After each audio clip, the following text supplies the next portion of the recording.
할렐루야.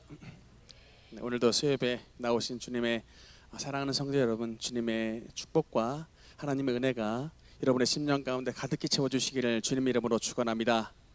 우리 출애굽기 15장 26절 말씀 읽으면서 출애굽기 강의 말씀을 시작하도록 하겠습니다. 같이 읽겠습니다. 시작. 이르시되 너희가 너희 하나님 나 여호와의 말을 들어 순종하고 내가 보기에 의를 행하며 내 계명에 귀를 기울이며 내 모든 규례를 지키면 내가 애굽 사람에게 내린 모든 질병 중 하나도 너희에게 내리지 아니하리니 나는 너희를 치료하는 여호와임이라. 아멘. 정말 오늘 예배에 참석하신 우리 모든 성도 여러분이 우리 하나님을 만나되 나는 너희를 치료하는 여호와임이라. 우리 하나님께서 여러분의 모든 마음과 여러분의 모든 생각과 여러분의 모든 육체까지 하나님께서 온전하게 치료해 주시는 여호와 라파 치료의 은혜를 오늘 이 시간 체험하는 은혜의 주인공 되시기를 주님 이름으로 축복합니다. 오늘은 출애굽기 이제 4장 강의 말씀을 여러분과 함께 나누겠습니다. 출애굽기 4장 1절 말씀 우리 같이 읽으면서 출애굽기 4장을 시작하겠습니다. 같이 읽겠습니다. 시작. 모세가 대답하여 이르되 그러나 그들이 나를 믿지 아니하며 내 말을 듣지 아니하고 이르기를 여호와께서 내게 나타나지 아니하셨다 하리이다. 아멘. 우리가 이제 지난 시간에 출애굽기 3장에는 어떤 말씀을 나눴냐면 시내산에서 모세가 드디어 이제 떨기나무 가운데 임하신 하나님을 이제 만나게 됩니다. 나이 80세에 하나님을 만나서 이제 주님의 사명을 받는데 여러분 모세도 출애굽의 그 거대한 사명을 받을 때 하나님의 부름을 받았지만 부름을 받자마자 순종하지 못했습니다. 여러분 모세의 그 위대한 모세도 출애굽기 3장에 그 영광의 하나님께서 나타나셔서 모세와 얼굴을 맞대시고 이야기를 하면서 물론 모세는 너무나도 그 영광스러운 장면이 떨려가지고 하나님 앞에서 머리를 숙였습니다만 어쨌든 하나님을 만나고 하나님의 사명을 받았는데 그 모세가 우리 생각에는 바로 하나님 제가 여기 있습니다. 당장 애굽에 있는 백성들 구원하러 가겠습니다라고 할 것 같지만 이게 3장으로 끝나지 않고 출애굽기 4장으로 이어집니다. 이게 무슨 말이냐면 모세가 하나님의 부름을 받았는데 바로 순종하지 못하고 여러 가지 이유와 여러 가지 핑계를 대는 인간적인 모세의 모습을 우리가 보게 됩니다. 그러니까 여러분도 너무 여러분 신앙에게 좌절할 게 없습니다. 다 인간 모세도 하나님 만나서도 저렇게 부름을 받았는데도 바로 순종하지 못했다니까요. 참 이게 여러 가지 핑계를 대는 모습을 우리가 볼 수 있기 때문에 인간은 다 거기서 거기다. 인간은 다 거기서 거기고 우리는 다 다듬어져야 될 사람입니다. 그래서 여러분 그러기 때문에 하나님께서 우리를 긴 시간 동안 지켜봐 주시고 또 우리에게 성화라고 하는 이런 단계가 다 있는 거예요. 그러니까 때로는 막 우리 자식 새끼 보면 저것이 언제나 그냥 사람이 되려나 싶기도 하고 그냥 또 때로는 우리가 신앙생활을 20년 되고 막 관사도 되고 장로도 되고 심지어는 막 목사도 돼서도 내가 나를 봐도 막 희망이 없을 때가 있죠. 야 어쩌자고 이렇게 사니 하면서 막 스스로 막 머리 때릴 때가 있습니다. 그러나 하나님께서 우리의 연약한 체질을 다 주님께서 아시고 하나님께서 참 노하기를 더디하시고 길이 참으시는 주님이시기 때문에 참 우리 주님의 참 은혜 덕분에 저와 여러분이 지금까지 잘 살고 있음을 감사하시기 바랍니다. 그래서 이제 모세가 하나님을 만난 장면이 출애굽기 3장이었고 4장에 이어서 이제 하나님께 말을 합니다. 모세가 대답하여 이르되 그러나 여기 이제 영어 성경에 보면 그러니까 but behold 그러니까 이게 무슨 말이냐면 하나님을 만났음에도 불구하고 그러나 봐라 라고 하는 거예요. 모세가 어떻게 핑계를 대는가를 한번 봐라. And lo, behold, 봐라. 이제 이렇게 말씀을 하는 거예요. 뭐라고 말하냐면 그들이 나를 믿지 아니하며 내 말을 듣지 않고 이르기를 여호와께서 너에게 나타나지 않았다 라고 그렇게 말을 할 것입니다 라고 이렇게 지금 이제 얘기를 하는 거예요. 다음 잠깐 넘어가면요. 사실 모세의 주장에는 근거가 있습니다. 이게 그냥 뜬금없는 얘기가 한 게 첫 번째로 뭐냐면 모세가 지금 자기가 하나님 내가 그들에게 나타났을 때 그들이 나를 안 믿을 것이고 그들이 내 말을 또 듣지도 않을 것이며 틀림없이 말하기를 하나님이 안 나타났는데 네가 자의적으로 말을 하는 것이다 라고 말을 할 것입니다 라고 말을 하는 데에는 근거가 있어요. 그냥 터무니없이 얘기를 하는 게 아닙니다. 첫 번째 뭐냐면 40년 전에 자신의 경험입니다. 동족에게 버림을 받았던 기억이 있어요. 지금 모세는 80살입니다만 40년 전 40살에 출애굽기 2장 11절에 그 나왔던 그 장면입니다. 그래서 이 장면에서 모세는 동족들에게 버림을 받았습니다.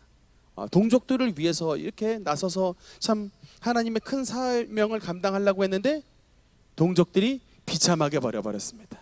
도무지 그래서 이제 될 것 같지가 않고, 그런데다 두 번째는 뭐냐면 옛날에야 그나마도 애굽의 왕자였지 지금은 뭡니까? 현재는 이드로, 장인 양반 이드로의 양치기예요. 양치기, 곧 노인 양치기. 장인 양반의 그 양을 기르는, 정말 옛날에야 그나마도 왕자였지만 지금은 나이도 들었고 돈도 없고 권세도 없고 아무것도 할 수 있는 게 없는, 인간적으로 말하면 희망 제로, 아무 능력이 없는 희망 제로의 상태입니다. 할 수가 없어요. 그 다음에 그런데다가 이 말은 왜 나왔냐면 이 역사적인 현실이 있는 것인데, 여러분 요셉서부터 모세가 나타나는 시기의 사이 기간이 400년입니다. 근데 이 400년의 기간 동안 하나님이 계시가 닫혔던 시기예요. 그냥 하나님이 침묵기입니다. 하나님께서 어떤 말씀을 주시지 않았어요. 선지자로도 어떤 계시로도 말씀을 주시지 않고 그냥 이 거의 400년 동안은 애굽에서 종살이하면서 무던히 하나님의 음성을 듣지 못하는 어마어마한 암흑과 침묵기가 흘렀습니다. 그런 가운데서 갑자기 모세가 나타나가지고 내가 여호와 하나님을 만났고 그분의 이름은 I am that I am, 나는 스스로 있는 자다라고는 이름을 주셨다라고 말을 했을 때 그거는 네가 지어낸 것에 불과하다라고 말을 하는 거예요. 이렇게 말할 상황이 뻔하다라고 지금 하나님 앞에 항변을 하는 것입니다. 상당히 사실은 설득력 있는 얘기예요. 근데 이 이제 모세의 말을 듣고 하나님께서 어떤 대처를 하시느냐? 이제 하나님께서 이제 그에게 나타나시는데, 이제 오늘 출애굽기 4장 이제 2절에 보면은 하나님께서 이제 그 기적을 행하십니다. 두 가지의 기적을 행하시는데, 하나님께서 모세에게 주신 하나님의 이제 능력과 기적을 나타내 주세요. 그러니까 하나님을 만났다라고 얘기를 하는데 이스라엘 백성들이 그건 네가 지어낸 얘기다라고 말을 듣게 된다면 하나님께서 모세에게 어떤 해결책을 주시느냐? 하나님의 능력을 그의 손에 주어 주시는 거예요. 네가 그냥 지어낸 게 아니라 진짜 하나님을 만난 게 그의 능력과 기적을 통해서 증명시켜 주시는 것입니다. 근데 더 이상 이스라엘 백성들이 다른 말 하지 못하게 하나님의 능력을 쥐고 왔으니까 하나님을 만난 거예요. 두 가지의 이제 하나님의 능력이 임합니다. 첫 번째 하나님의 기적이 뭡니까? 첫 번째 기적은 그 지팡이를 뭐로 만드는 거죠? 뱀으로. 그 다음에 두 번째 기적입니다. 두 번째 기적은 뭘까요? 그러니까 문둥병. 그러니까 손을 품에 넣었을 때 문둥병이 발했다가 손에 문둥병이 발했다가 어떻게 됩니까? 다시 품 안에 넣어 빼니까 손이 치료가 되는 이제 이 두 가지의 이제 기적을 하나님께서 모세에게 보여주십니다. 그럼 그 첫 번째 이 지팡이를 뱀으로 바꿨다의 기적에 두 가지의 큰 의미를 둘 수 있습니다. 그럼 지팡이가 뱀이 됐다라는 것은 무엇을 뜻할까요? 이거는 평상시에선 절대로 일어날 수 없는 일입니다. 그냥 이런 소광대상 들어가지고 확 던졌더니 갑자기 뱀이 됐다고 생각해 보세요. 이게 말이 되는 얘기인가? 말이 안 되죠. 일상적으로는 절대 나타나지 않는 일인데 그게 모세의 손을 통해서 그런 일이 나타났어요. 그러니까 그런 일이 나타났다는 건 뭐냐면 이런 무생물이 생물이 된 거예요. 무생물이 하나님의 생명의 능력이 들어가는 거예요. 그래서 첫째로 보면 하나님은 생명의 주님이시다. 그러니까 마른 막대기로도 뱀을 만드실 수 있는 그 생명력의 주님께 있다는 거예요. 너는 비록 아무것도 못하지만 너는 그야말로 마른 막대기와 같은 인생이지만 내가 함께하면 그 마른 막대기와 같은 너로도 그냥 살아 움직이는 그런 생명체, 뱀 같은 이런 생명체가 나타날 수 있다는 거예요. 근데 여러분 사실 기적은 이것으로서 끝나지 않습니다. 이 안에서 뱀이 다시금 지팡이가 되는 그 기적이 또 나타나요. 근데 여러분 뱀이 지팡이가 되는 기적을 통해서 주님께서 나타내 주신 건 뭐냐면, 여러분 그 사진 한번 볼까요? 투탕카멘. 네. 특히 이 애굽에서 살았던 모세는 뱀 그러면 머릿속에 틀림없이 뭐가 떠올릴 거냐면 그 바로의 이미지가 바로 떠올랐을 거예요. 왜냐하면 저 바로 왕이 쓰고 있었던 가면의 머리에 코브라 뱀이 있죠. 그래서 이 뱀은 무엇을 상징하냐면 사탄을 상징합니다. 이 사탄. 그래서 저 바로도 역시 사탄을 상징하는 존재인데, 저 뱀을 탁 잡았을 때 도로 막대기가 되어버렸다. 여러분 이거는 무엇을 뜻할까요? 하나님의 권능으로 말미암아 너는 더 이상 약한 존재가 아니라 아무리 지옥의 권세를 가지고 있는 악한 사탄이어도 세상의 모든 제국 가운데 가장 큰 능력을 가진 바로라 할지라도 너희 앞에 마른 막대기가 될 것이다 라는 것입니다. 하나님의 권능으로 말미암아 바로도 너희 앞에서 마른 막대기가 되어버릴 것이다 라는 하나님의 능력을 보여주신 거예요. 주님의 능력. 사탄과 모든 이 바로 같은 어마어마한 이런 권력을 가진 자들도 이 하나님이 주신 권능으로 말미암아 모세 앞에서 지팡이 같은 마른 막대기가 되어버릴 것이다 라고 하는 이런 예표를 이 기적을 통해서 주신 거예요. 그런데 참 중요한 것은 여러분 4절에 보면, 여러분 4절 한번 읽겠습니다. 시작. 여호와께서 모세에게 이르시되 내 손을 내밀어 그 꼬리를 잡으라. 그가 손을 내밀어 그것을 잡으니 그의 손에서 지팡이가 된지라. 아멘. 여러분 우리는 그냥 이것을 읽으면 그런가 보다 하겠지만, 뱀에 대해서 상식을 가지고 있는 사람이라면 저것이 얼마나 순종하기 어려운 말씀인 것을 압니다. 여러분 뱀 가끔 우리 뒷산에도 제가 뱀 있는 것도 한 번씩 봤는데, 다행히 큰 뱀은 아니더라고요. 아주 쬐끄만한 꽃뱀들밖에 없어가지고 여러분 너무 걱정 안 하셔도 됩니다. 여기는 큰 뱀은 없어요. 근데 이 뱀에 대해서 아시는 분들은 뱀을 잡을 때는 이게 막대기 가지고 꼭 어딜 때려야 되냐면 대가리를 탁 쳐가지고 그래 잡아야 돼요. 만약에 여러분 뱀의 꼬리를 잡았다가는 뱀에 대해서 경험하는 분들은 틀림없이 내가 꼬리를 잡는 순간 저 뱀이 나를 물어버릴 것이라는 것을 경험치로 알아요. 그럼에도 불구하고 하나님은 지금 이 꼬불꼬불하고 있는 이 뱀을 모세에게 주님께서 명령 주시기를 그 꼬랑지를 잡으라고 말씀해요. 근데 여기에 모세가 말씀을 그대로 순종합니다. 그래서 그것을 잡았더니 그의 손에서 지팡이가 된지라. 여러분 우리가 어느 때에 하나님의 능력과 정말 우리가 이런 엄청난 세상의 권세가 우리 앞에 마른 막대기로 변화되는 이런 능력과 은혜를 체험할 수 있느냐? 우리의 경험보다 하나님의 능력을 더 믿는 그런 믿음이 우리에게 있어야만이 여러분 이런 은혜를 체험하게 되는 것입니다. 정말 물론 여러분 우리의 경험도 사실은 때로는 중요하지만, 하나님께서 말씀하시면은 그 말씀 앞에 나의 경험을 내려놓을 수 있는, 그게 여러분 진짜 지혜로운 사람이에요. 모세가 바로 이 테스트를 통과를 했습니다. 그래서 꼬리를 잡았을 때 그의 손에서 지팡이가 되었더라. 이렇게 하나님의 권능을 누렸습니다. 두 번째 출애굽기 4장 6절 7절 한번 같이 읽겠습니다. 시작. 여호와께서 또 그에게 이르시되 내 손을 품에 넣으라 하시매 그가 손을 품에 넣었다가 내어보니 그의 손에 나병이 생겨 눈같이 된지라. 이르시되 내 손을 다시 품에 넣으라 하시매 본래의 살 되돌아왔더라. 아멘.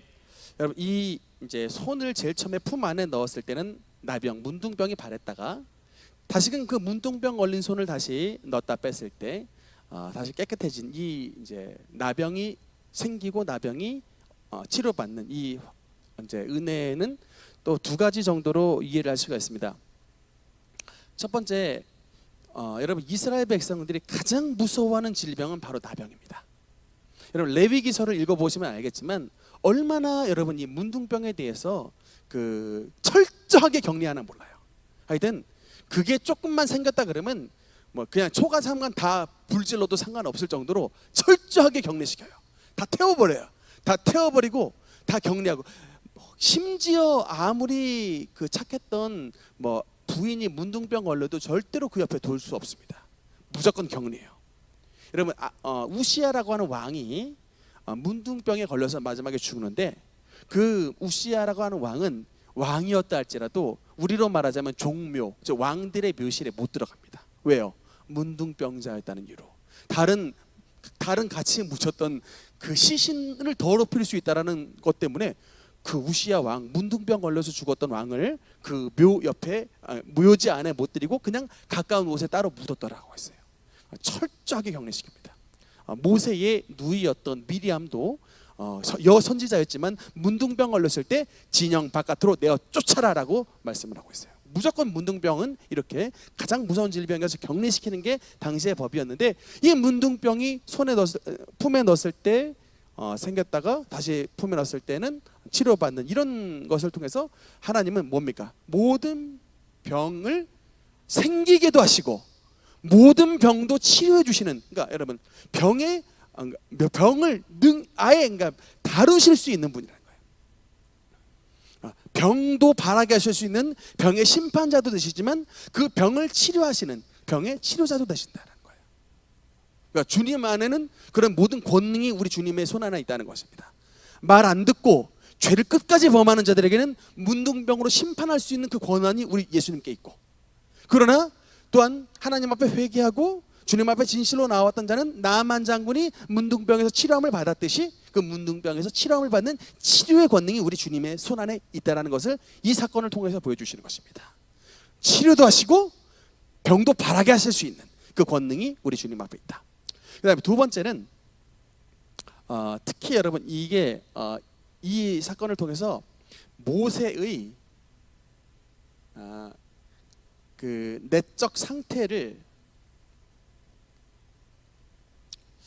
모세의 내적 상태에 대한 치유의 현장을 여러분 이제 이 말씀을 통해서 보여주시는데, 오늘 잠깐 이 내적 치유에 대해서 잠깐만 보겠습니다. 네, 출애굽기 4장 10절 말씀 여러분 같이 읽도록 하겠습니다. 시작. 모세가 여호와께 아뢰되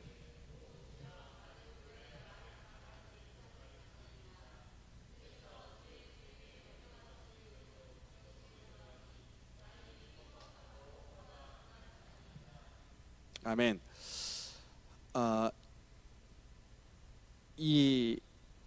여러분 지금 모세가 하나님 앞에 나가서 출애굽기 4장 10절에서는 나는 본래 말을 잘 하지 못하는 자입니다 라고 이렇게 말을 합니다. 그래서 주님께서 저에게 이렇게 명령을 주셨지만 저는 혀가 둔하기 때문에 주님께서 주신 사명을 잘 감당하지 못합니다, 이렇게 말을 합니다. 근데 여러분 이 출애굽기 4장 10절에는 이렇게 말씀을 하지만 사도행전에서 7장 22절에서는 모세가 원래 어떤 사람이었다라고 말을 하고 있느냐. 22절 같이 읽겠습니다. 시작.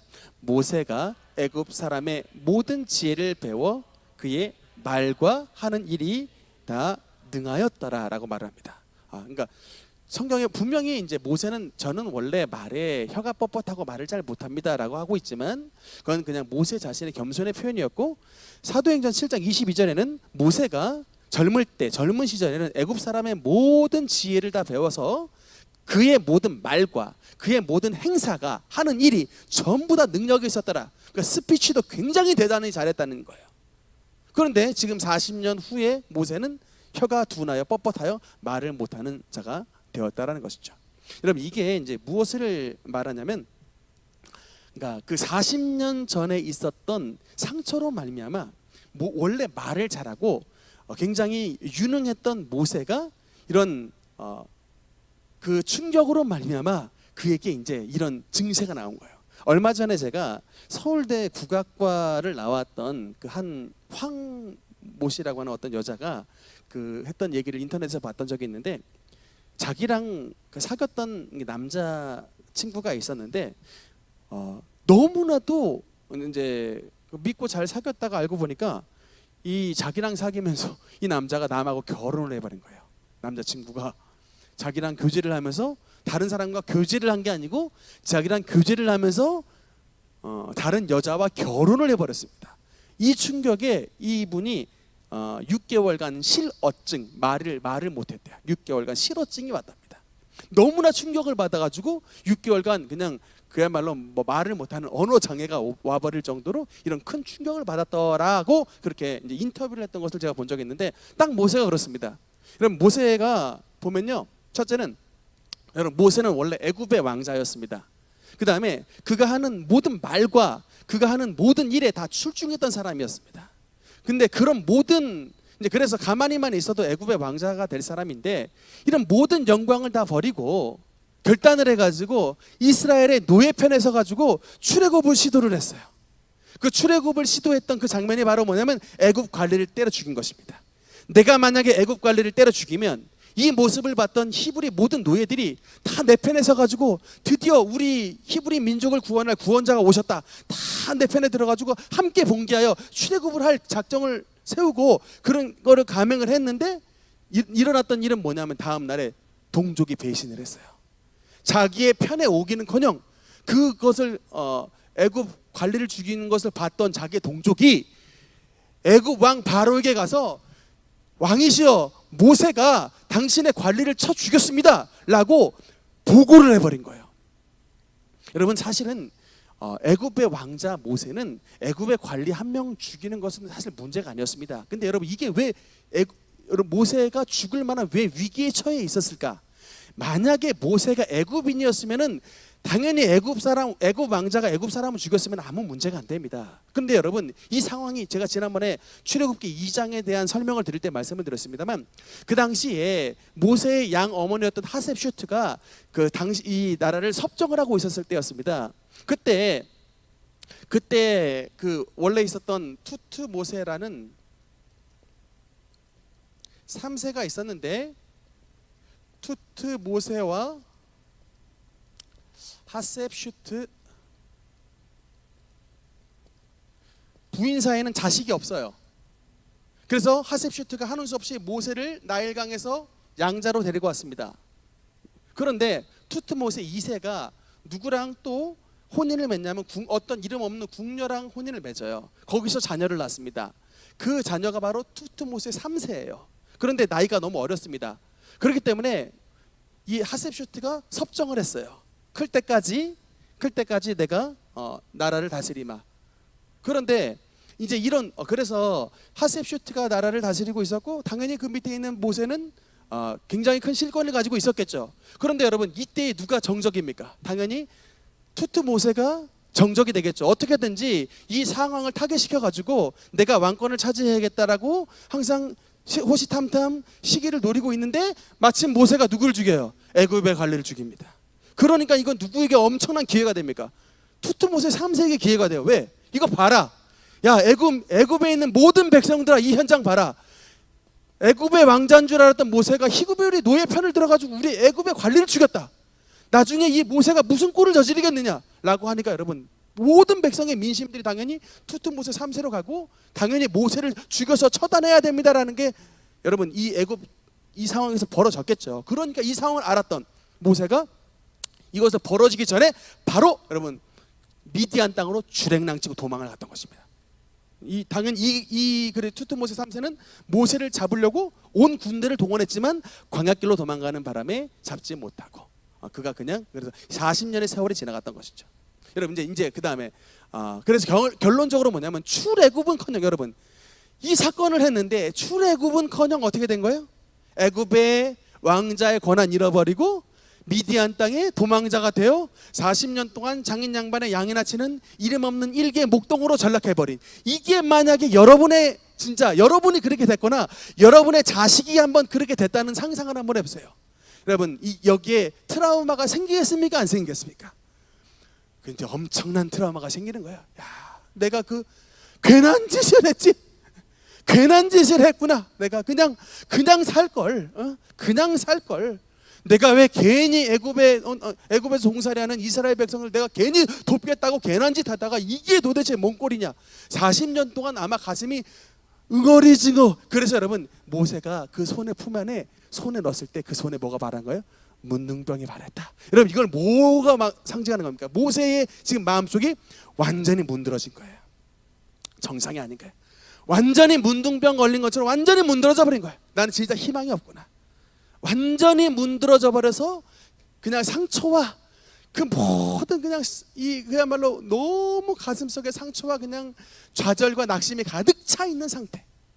그런 상태의 마음을 하나님이 아시고 다시금 한 번 더 손을 넣어서 손을 폈을 때 깨끗해졌다라는 건 이제 모세가 회복이 되는 모습을 보여주시는 거예요. 하나님을 만나서 회복이 됩니다. 그래서 여러분 이 성경에는 내적 치유라고 하는 단어는 사실 나오지 않는데 이 내적 치유라에 근거되는 말씀이 굉장히 많아요. 그러니까 이 내적 치유라고 하는 건 뭐냐면 과거에 받은 상처에 대한 하나님의 치유라는 게 바로 내적 치유예요. 그러니까 과거에 받은 상처에 대해서 우리 마음속에 응어리져 있는 이 응어리지어진 이 마음을 하나님께서 치유해 주신다라는 것이 바로 내적 치유인데, 이 내적 치유에 대한 근거 말씀은 한 3가지 정도가 있습니다. 여러분 히브리서 13장 8절이 제일 유명한 말씀인데 우리 한번 같이 읽겠습니다. 시작. 예수 그리스도는 아멘. 내적 치유의 근거 첫 번째 말씀은 바로 이겁니다. 예수 그리스도는 동일하신데 어제나 오늘이나 영원토록 동일하시다. Jesus Christ is the same yesterday, today and forever. 여러분, 그러니까 이게 무슨 말이냐면 예수님은 물론 우리의 현재 지금도 치료해 주시는 분이지만 우리의 yesterday, 즉 우리의 모든 과거를 거슬러 올라가실 수 있는 분이에요. 그러니까 우리는 사실은 과거는 한번 지나면 엎질러진 물입니다. 우리가 그 일을 어떻게 되돌려요? 지나간 일은 그냥 우리 개인의 역사고 우리 나라의 역사고 우리 또 그게 다 상처로 남아 있습니다. 그냥 세월이 약이야. 그냥 그러지 거기서 덮어두죠 그냥 대부분 사람들이. 근데 여러분 우리 예수님은 과거를 거슬러 올라가실 수 있는 분이래요. 우리의 어제를 거슬러 올라가셔서 그 어제를 오늘의 현장처럼 치료해 주실 수 있는 분이 예수님인 것입니다. 여러분 이게 우리에게 굉장히 정말 중요한 말씀이에요. 우리는 그냥 과거를 그냥 대부분 그냥 잊으려 그래요. 덮어둘라 그래요. 잊고 덮어두고 그냥 외면해 버리려 그래요. 근데 여러분 그게 아니에요. 치료받으려면 우리의 과거를요 예수님께 기도하여 주여 거슬러 올라가 주셔서 나의 지난날의 군 시절의 아픔, 나의 지난날의 초기 결혼할 때의 아픔, 나의 옛날에 초등학교 시절의 나의 그 아픔, 여러분 그 하나님 그 아픔이 지금 내 마음속에 살아 있습니다. 치료해 주옵소서. 제가 초등부 시절에 육상부였습니다. 지금은 육상부 전혀 티 안 나죠. 초등학교 때 제가 우리 학교에서 달리기 제일 빨라가지고 막 불광중학교 뭐 이런 데 가서 막 뭐 하여튼 달리기 대회 막 스파이크 신고 막 뛰고 그랬어요. 제가 그래도 고등학교 때까지는 그렇게 살찌지 않았는데 이렇게 좀 살이 쪘나 모르겠습니다. 어쨌든 그 시절에 육상부를 했었는데 훈련을 혹독히 받았습니다. 그때도 그래서 막 그 초등학생이다 보니까 훈련을 혹독히 받았는데 한 번은 제가 무슨 좀 땡깡을 부렸던 것 같아요.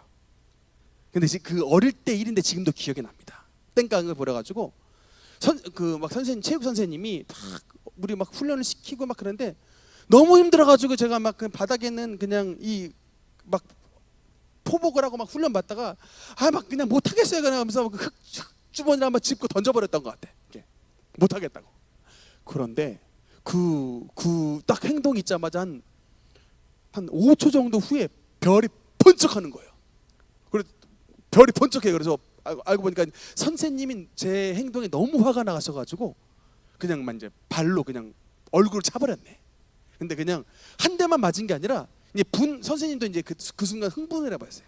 그래서 그냥 계속 막 내 앞에 별이 막 번쩍 하는 거야. 그냥 막 계속 밟히고 그냥 막 진짜 계속 밟히고 맞고 하여튼 한 제가 봤을 때 한 2-3분은 맞은 것 같아요. 이거 학창 시절 생각해 보면 이렇게 맞은 기억에 맞나 몰라요. 막 고등학교 때도 맞고 막 초등학교 때도 맞고 막 깡패한테도 맞고 하여튼 아니 진짜 여러분 제가 그냥 하는 말이 아니라 옛날에 제가 나중에 은혜 받고 나니까 저를 이렇게 맞게 하고 괴롭히는 악한 사탄의 영이 있더라고요.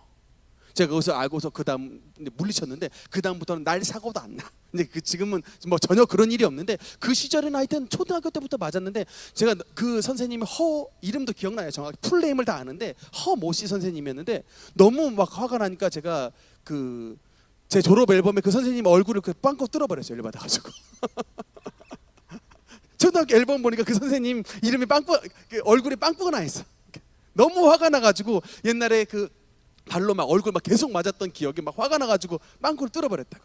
근데 여러분 이게 벌써 몇 년 전입니까? 제가 그때가 뭐 12살 뭐 그럴 때죠. 근데 지금 거의 30년이 지났는데도 이게 기억에 남아 있어요. 근데 뭐 물론 이제 다 뭐 이제 은혜를 받아서 다 뭐 저도 잘못했다 회개하고 또 그냥 다 용서하고 다 넘어갔는데 어쨌든 여러분 우리의 기억은 굉장히 생각보다 길어요. 그리고 그 좋은 기억은 참 오래 못 가는데 나쁜 기억만 오래 가. 그러니까 이게 상처가 돼가지고 여러분 이게 이럴 때부터 이제 여기서부터 이게 쓴뿌리가 생겨난다고요. 그래서 여러분 우리가 주님 앞에 기도할 것은 우리의 yesterday, 우리의 어제의 거슬러 올라가서 우리 아무도 할 수 없는 우리의 과거에 대한 상처를 우리 예수님 치료해 주시옵소서 라고 기도해야 돼요. 여러분 예수님은 우리의 과거도 거슬러 올라서 우리의 모든 과거를 주님의 보혈로 덮고 그 모든 상처를 치료해 주시는 은혜의 주님인 것을 믿으시기 바랍니다. 이사야서 61장 1절 말씀 같이 읽겠습니다. 두 번째 내적 치유에 대한 말씀입니다. 같이 읽겠습니다. 시작. 주 여호와 영이 내게 내리셨으니 이는 여호와께서 내게 기름을 부으사 가난한 자에게 아름다운 소식을 전하게 하려 하심이라. 나를 보내사 마음이 상한 자를 고치며 포로된 자에게 자유를, 갇힌 자에게 노임을 선포하며. 아멘. 분명히 말씀합니다. 여러분 그냥 뭐 마음은 담대하게 가져 뭐 이게 아니고요.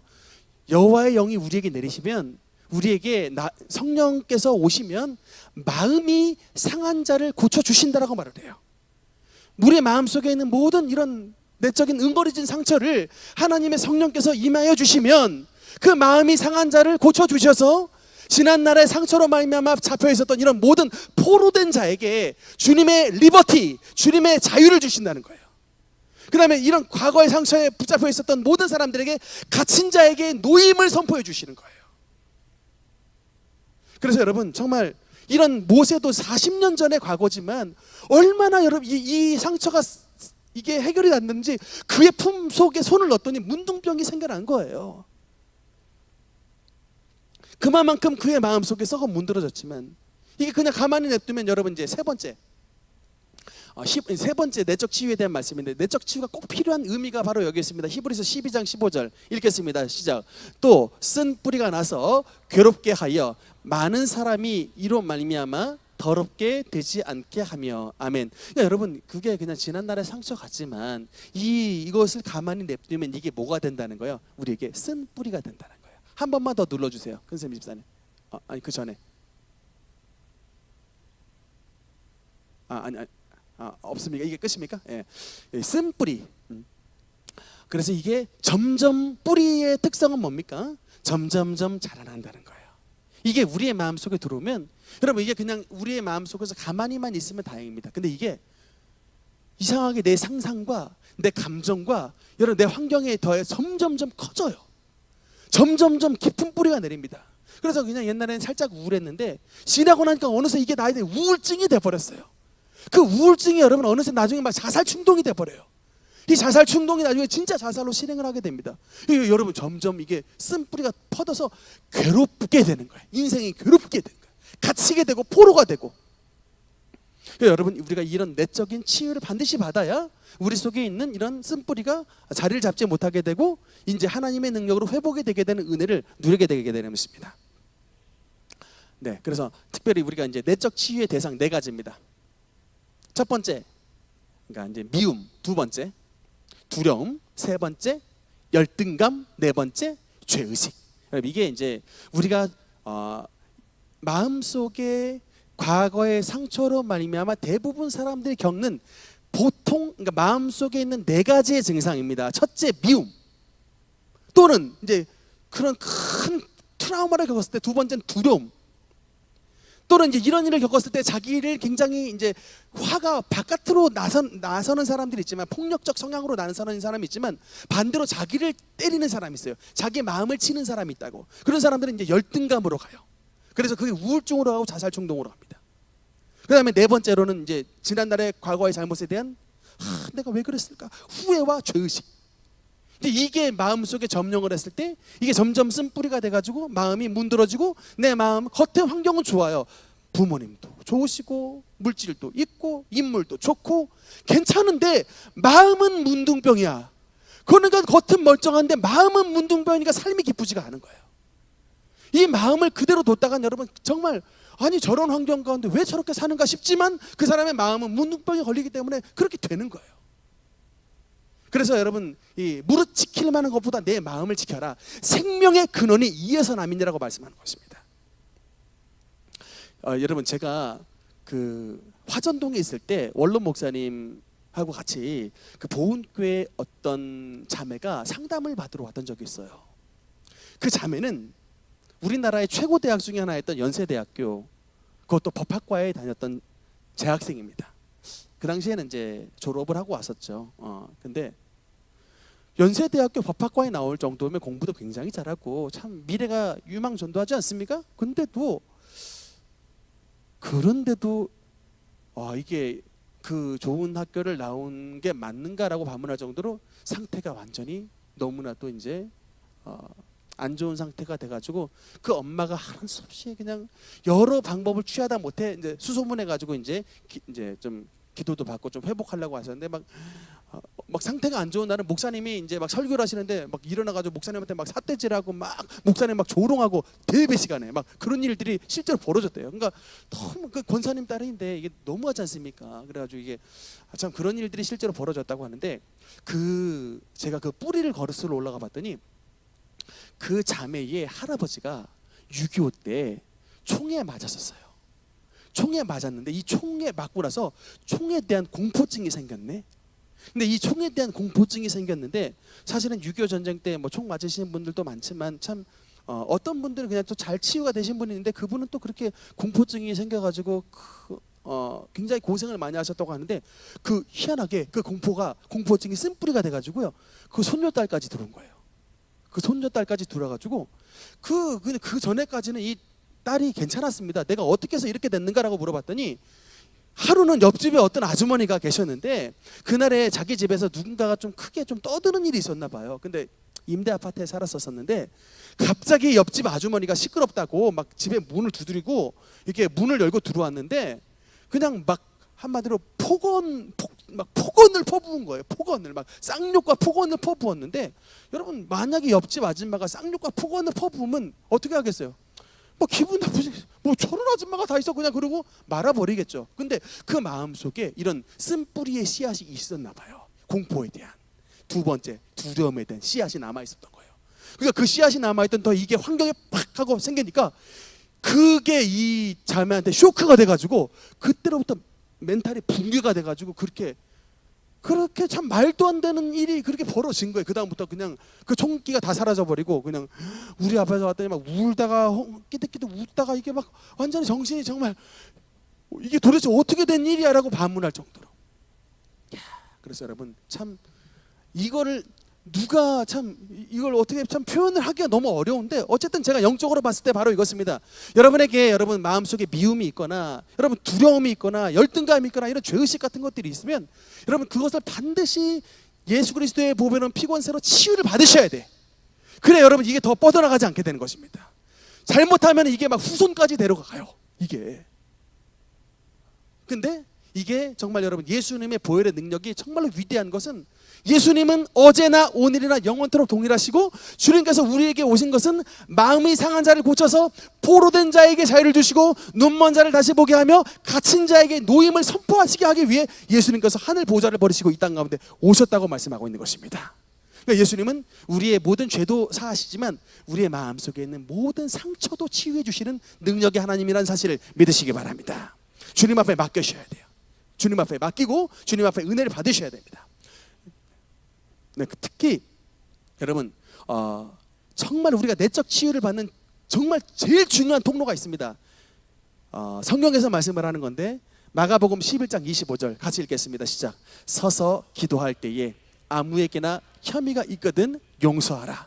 그리하여야 하늘에 계신 너희 아버지께서도 너희 허물을 사하여 주시리라 하시니라. 아멘.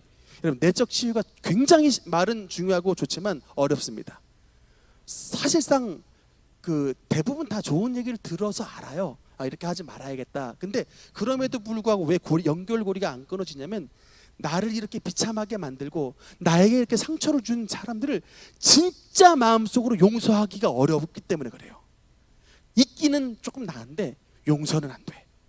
내 돈을 이렇게 해먹은 놈, 내 가정을 이렇게 박살낸 놈, 우리 자식을 이렇게 비참하게 만든 놈 갈아먹어도 시원찮다. 이게 여러분 대부분 사람들의 마음이에요. 그래서 복수가 복수를 낳아. 복수가 복수를 낳고 생각에 복수가 이게 끊임없이 연결해 가요. 그래서 그냥 에라 그냥 교통사고 나서 확 그냥 뒤져버리라고 그냥 막 온갖 악담과 막 이게 막 솟구쳐 올라온다고. 이게 참 어렵습니다.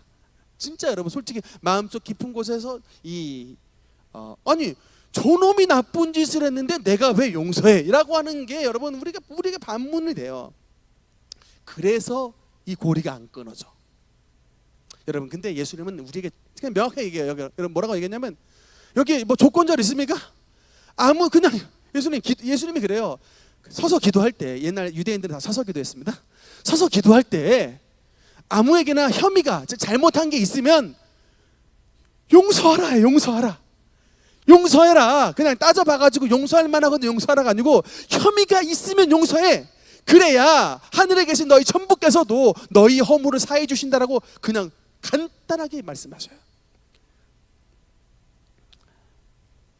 근데 여러분 진짜 이 말씀대로 순종하면 여러분 정말로 내적 치유의 은혜가 나타납니다.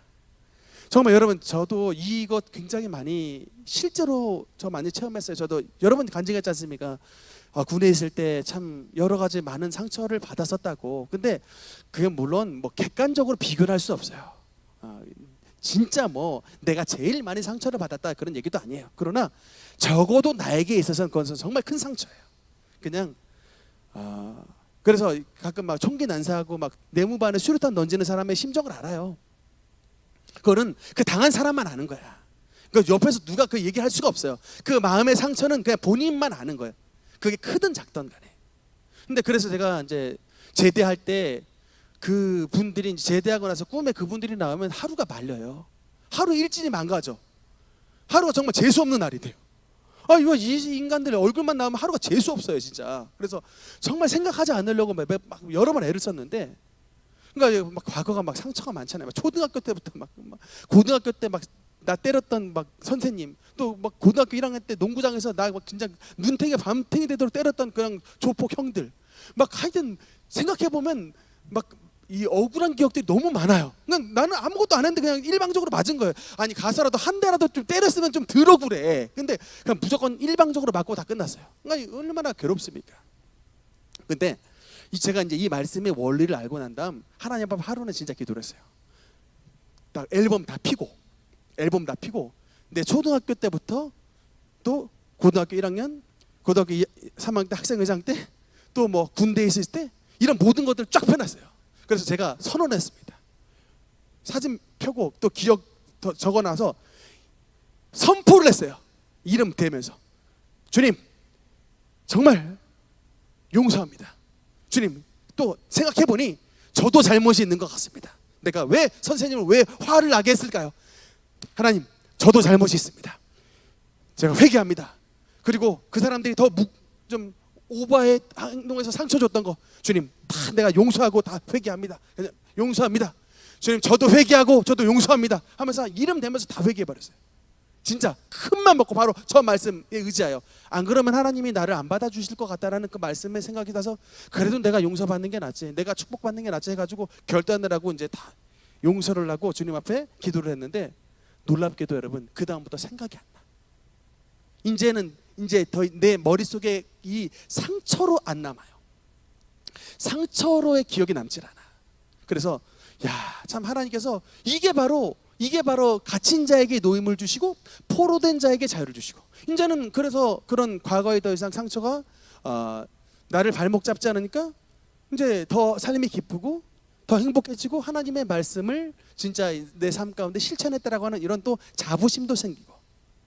여러분 특히 지난날에 이런 큰 상처를 받으신 분들은 이게 거기서부터 뭐가 생기냐면 질병이 생겨요.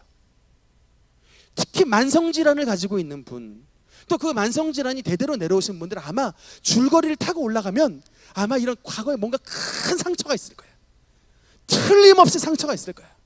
그것을 그냥 세월이 지남에 따라서 그냥 잊어버렸을 뿐이지 분명히 상처가 있을 거예요.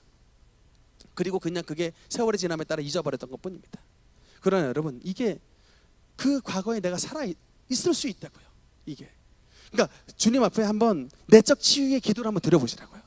예수님은 어제나 오늘이라 영원토록 동일하신 주님이시고, 또 주님은 정말 하나님의 성령께서 우리의 모든 상처를 치유해 주시기 위해 정말 포로된 자를 자유롭게 하시고 눈먼 자를 다시 보게 하시며 갇힌 자에게 노임을 선포하시는 하나님이시기 때문에 하나님의 성령께서 마음이 상한 모든 자들의 상처를 치유해 주시옵소서 라고 하면서 주님 앞에 이런 내적 치유의 기도를 드리시면 아마 여러분의 건강도 더 증진이 되실 것이고, 여러분의 삶도 더욱더 기쁠 것이고, 혹여나 여러분의 여러분의 가정 가운데 혹여나 대대로 나타났던 이런 어떤 미움의 습성이나 두려움과 공포의 어떤 영적 영향이나, 또는 여러분 열등감의 의식들, 또는 때로는 심지어 자살 충동도 그래요. 자살도 여러분 정말 통계를 보면 부모님이 자살해서 죽으면 자식이 자살해서 죽을 확률이 50% 이상이에요. 그건 통계로 나와 있습니다. 부모님이 자살해 죽은 거 습관을 쫓아간 게 아니고 얘 영이 내려와서 그래. 그 영이 이것을 끊어내려면 내적인 치유를 받아야 돼요. 그 치유의 출발은 바로 우리를 아프게 했던 그런 사람에 대한 하나님의 사랑과 예수님의 보혈의 능력을 힘입은 용서에서 시작한다는 사실을 믿으시고, 여러분 주님 앞에 이런 담대한 기도를 드리심으로 여러분의 삶 가운데 주님의 놀라운 치유의 은혜가 임하게 되시기를 주님 이름으로 축원합니다. 그래서 이제 마지막으로 치유의 단계를 한번 보겠습니다. 1단계를 보니까 하나님께서, 그러니까 이게 그냥 치유라는 게 한 방에 나타나질 않아요. 1단계 무엇부터 시작하느냐? 하나님이 일단 모세를 만나 주십니다. 그러니까 여러분 모든 내적 치유의 출발점은 하나님과의 만남에서 시작이 돼요. 그러니까 하나님과 안 만났는데 내가 여러분 저 사람의 과거를 용서해 줄 수가 없습니다. 그 용서는 예수의 보혈을 힘입은 자가 할 수 있는 용서예요. 예수님의 피를 힘입어 내가 용서받은 사람이 할 수 있는 여러분 행동입니다. 내가 용서를 받지 않은 감격이 없이는 절대로 남을 용서할 수가 없어요. 그렇기 때문에 우리는 먼저 예수님 만나서 내 모든 죄를 용서함을 받아야 됩니다. 그 용서를 받는 그 능력과 그 은혜 감격으로 남을 용서하는 거예요. 그래서 여러분 그 하나님과의 인격적인 만남에서부터 여러분 모든 치유의 단계는 시작하게 되는 것입니다. 하나님과 성령 충만함을 받으면 하나님이 우리 용서할 수 있는 힘을 불어 넣어 주세요. 그래서 여러분 우리가 이제 일단 첫 번째로 하나님과 만나야 되고, 두 번째는 여러분 그 하나님과 만나면 우리에게 뭘 주시냐면 능력을 부어 주세요. 우리는 할 수 없는데 마치 여러분 모세의 손에 이 지팡이를 뱀으로 바꿀 수 있는 이런 하나님의 능력이, 초인적인 능력이 임했죠. 손을 넣었을 때, 이 품 안에 넣었을 때 문둥병에 말했다가 다시 문둥병이 치료받는, 그러니까 하나님의 능력이 임해. 여러분 정말로 하나님을 만나면 주님의 능력이 임합니다. 진짜 임해요. 정말로 여러분 우둔한 자가 지혜롭게 됩니다. 하나님을 만나면 연약한 자가 치료함을 받아서 강건하게 돼요. 여러분 진짜 가난했던 사람이 하나님 만나면 그 모든 가난을 떨쳐버리고 주님의 부유의 은혜를 누리게 되게 되는 것입니다. 하나님은 능력의 하나님이시기 때문에 만나는 모든 사람들마다 주님의 능력을 주세요. 모세가 이것을 체험했다고. 그래서 막 지팡이를 던지면 뱀이 돼버리고 문둥병을 막 제어해버릴 수 있는 이런 능력이 모세에게 임했던 것처럼 하나님을 만나는 사람에게 능력을 부어주신다. 근데 여러분 근데 이렇게까지 됐는데도 모세는 완벽한 치료를 받지 못했는데, 하나님의 치유의 세 번째 단계가 뭐냐면 함께할 동력자를 주시는 거예요.